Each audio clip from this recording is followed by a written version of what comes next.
Alors hier, c'était encore une de ces journées où ça commence plutôt bien et dès que les Européens sont partis à l'apéro et tout est parti en vrille, à 16h pétantes, tout a basculé, l'ISM des services s'effondre, la stagflation toque à la porte et Trump, lui, il menace, il fait du Trump, il menace tout ce qui bouge parce qu'il ne sait plus comment communiquer autrement de toute manière. Pendant ce temps-là, Nvidia devient le dealer officiel de l'économie, de l'intelligence artificielle, AMD a déçu, Supermicro fait flipper et la bourse avance à l'aveugle dans un tunnel d'attente et Snap se plante encore une fois, mais franchement, qui a encore envie d'utiliser Snapchat? Et là-dedans, on a l'impression que simplement un seul bruit suspect pourrait suffire à tout faire péter. Alors, c'est quoi la vraie menace aujourd'hui? L'économie, l'IA, ou juste Trump qui veut un 3e mandat? On va parler de tout ça tout de suite. Bienvenue dans ce Morning Bull Live, je suis Thomas Veillet et nous sommes le 6 août 2025.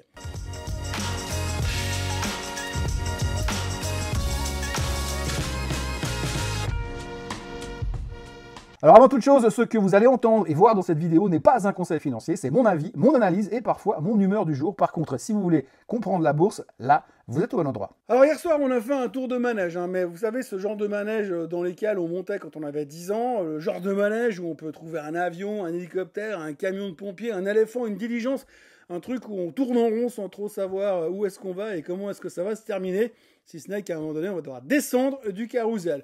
Une journée en forme de gueule de bois, mais sans qu'on ait trop mal à la tête, il faut le saluer, tout avait pourtant bien commencé. Les taux vont baisser, oui, on commence à y croire sérieusement, Powell devient carrément notre nouvel espoir de septembre, le Nasdaq touche des sommets, les rêves de soft landing tapissent les murs, mais tout d'un coup, à 16h, bam, la claque. L'indice ISM des services tombe à 50,1.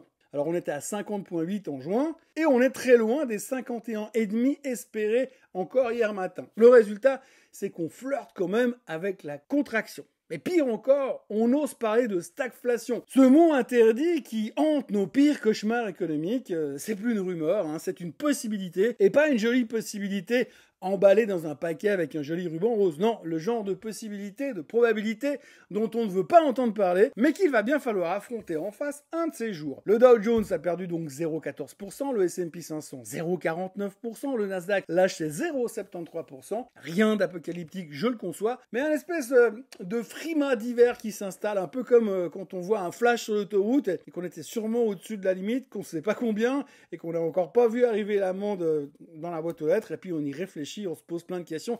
Il y a comme un petit sentiment de malaise au fond du bide. Et puis c'est à ce moment-là qu'il y a le déficit commercial US qui sort. Alors à première vue, bonne nouvelle, il chute à 60,2 milliards, plus bas depuis 2023, sauf que non, pas forcément une bonne nouvelle, parce que si le déficit est en train de baisser, c'est pas parce que les exports explosent, c'est parce que les importations s'effondrent. Traduction, les Américains consomment moins, l'économie éternue, la machine commence à...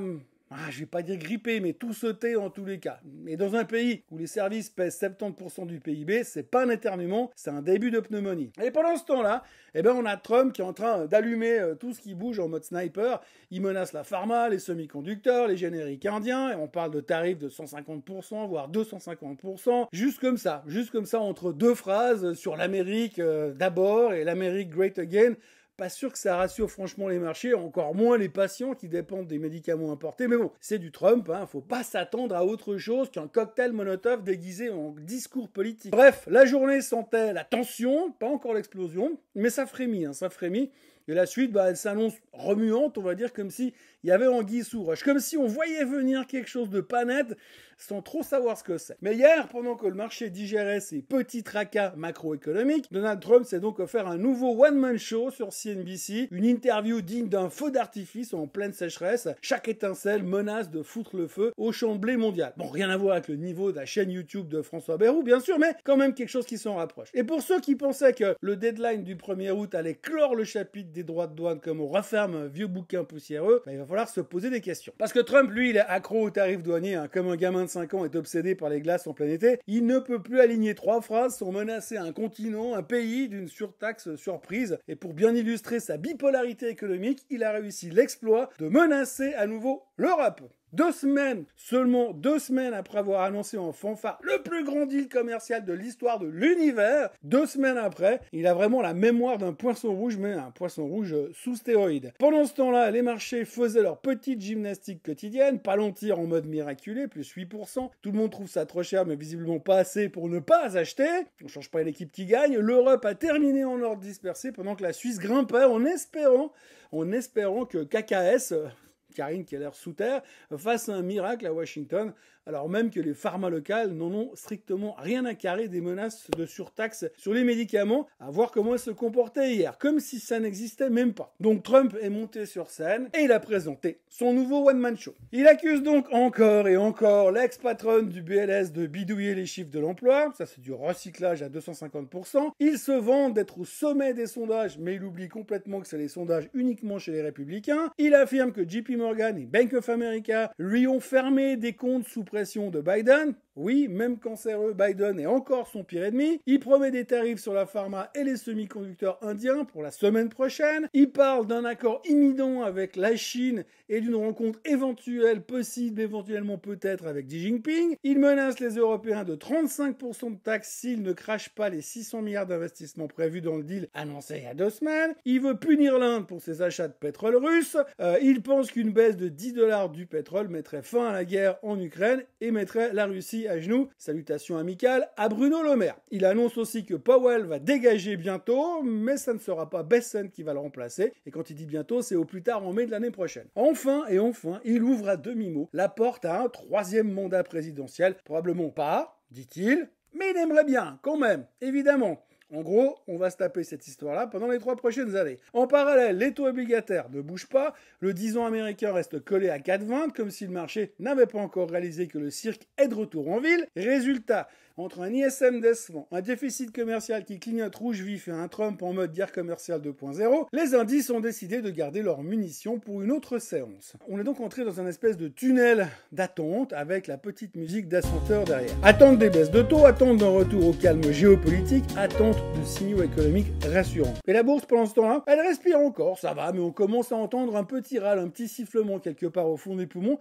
et ça donne pas forcément envie d'aller passer un scanner, vaut mieux pas savoir. Et puis, il y a eu hier soir les chiffres d'AMD qui étaient bons bien sûr, mais pas assez sexy. Chiffre d'affaires en dessus des attentes, 7,7 milliards contre 7,42 attendus, bénéfices en ligne, mais dans un marché shooté à l'intelligence artificielle, il faut plus qu'un bon trimestre pour faire rêver. L'ISASU promet un second semestre explosif avec plus 14% dans les data centers et des MI 400 en approche. La MI 400, c'est celle qui doit concurrencer les puces de Nvidia, mais le marché, lui, il veut du feu d'artifice et pas des bougies de chauffe-plat. Et après 73% de hausse sur 3 mois, les vendeurs ont fait leur office sur AMD, résultat moins 6,3 after close. Ensuite, on retiendra bien sûr Supermicro. Alors eux c'est un mythe, à chaque publication, c'est un mélange de promesses lunaires et de baffes comptables. Résultat en dessous des attentes, IPS à 0,41 contre 0,45, chiffre d'affaires à 5,8 milliards contre 6 milliards, marge brute en chute libre, 9,6 contre 18% en 2022, résumé en termes de performance, moins 16% after close. Le CEO parle de pénurie de cash, alors il emprunte à tour de bras, 3 milliards d'emprunts en 6 mois, il vise 33 milliards de chiffre d'affaires en 2026, contre 20 milliards attendus jusque-là, sauf qu'en coulisses, on sait quand même que 64% du chiffre d'affaires s'est fait avec 2 clients, qu'il y a des problèmes comptables, qu'il y a des procès en cours, et il y a des deals étranges qui sont faits avec le frère du patron.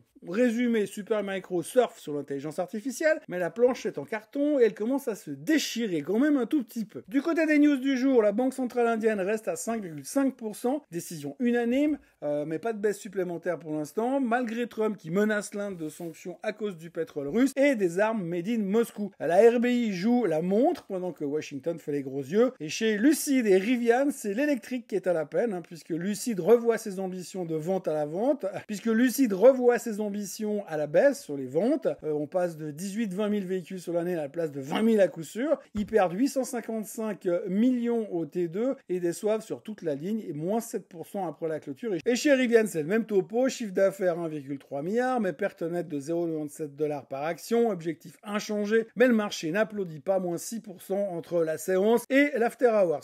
On termine cette chronique avec une question qui tourne en boucle dans certains cercles de Wall Street à tel point qu'elle frôle l'obsession. Et la question c'est la suivante: et si le vrai danger pour les marchés, c'était pas les droits de douane, ni la récession, ni même l'inflation, mais Nvidia. Oui, Nvidia, pas parce qu'ils vendent des puces défectueuses, loin de là, mais parce qu'ils sont devenus le dealer officiel de la drogue la plus puissante du moment, l'intelligence artificielle. Depuis que ChatGPT a secoué la planète finance, il y a quelques années, la capitalisation boursière américaine a bondi de 23 000 milliards de dollars, c'est plus que le PIB cumulé du Japon, de l'Europe et du Royaume-Uni, et qui s'est gavé au passage? Les usual suspects, Nvidia, Microsoft, Meta et Alphabet. Le souci, c'est que certains stratèges commencent à tirer la sonnette d'alarme. On est peut-être en train de rejouer le film de la bulle Internet, version 2.0. Oui, je sais, c'est pas pareil parce que cette fois, ils gagnent de l'argent, mais il y a aussi des capex qui partent en orbite, des promesses de gains de productivité à gogo, et une réalité qui pourrait être beaucoup moins glorieuse que prévu. À ce stade, Nvidia roule toujours à fond les ballons, bien sûr, mais le moindre caillou sur la route pourrait faire très mal. On parle quand même d'une boîte qui a déjà perdu 50% de sa valeur à 7 reprises depuis son introduction en bourse.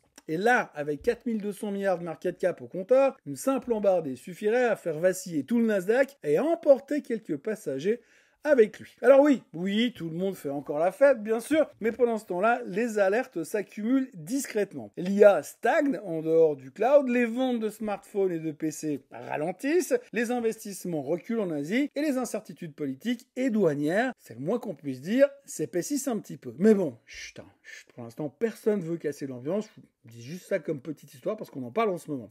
Et donc, la question que tout le monde se pose, c'est et si à la fin du mois, Nvidia sortait des chiffres moins bons que prévu? Pas des chiffres catastrophiques, juste un poil moins exceptionnel que d'habitude. Qu'est-ce qui se passerait à votre avis? Vous voyez où je veux en venir? En tout cas, pour l'instant, on se pose des questions. Dans les attentes du jour, on aura Uber, Shopify, McDo, Disney, Novo Nordisk, Applovin, Fortinet, Siemens Energy, Zalando, Bayer, entre autres. Et côté macro, c'est calme plat, juste les factory orders en Allemagne et les stocks de pétrole aux États-Unis. En résumé de tout ça, l'ISM flirte avec la stagflation, Trump menace à tout va comme d'habitude, les entreprises publient à moitié à côté de la plaque, pas toujours satisfaisant, beaucoup de choses sont anticipées. Résultat, les marchés avancent à l'aveugle, portés par l'attente et plombés par les doutes. Et il y a comme un bruit suspect à l'arrière, mais on n'aime pas vraiment les bruits suspects, c'est toujours un signe d'incertitude, et l'incertitude, on n'aime pas trop. N'oubliez pas de vous abonner à la chaîne Swissquote en français, de liker cette vidéo, de la partager, de la commenter. En ce qui me concerne, je vous retrouve bien sûr demain à la même heure et au même endroit. Et puis alors, n'oubliez pas, comme disait l'autre, autant les optimistes que les pessimistes contribuent à la société. L'optimiste a inventé l'avion et le pessimiste le parachute. Très bonne journée à tous. Bye bye.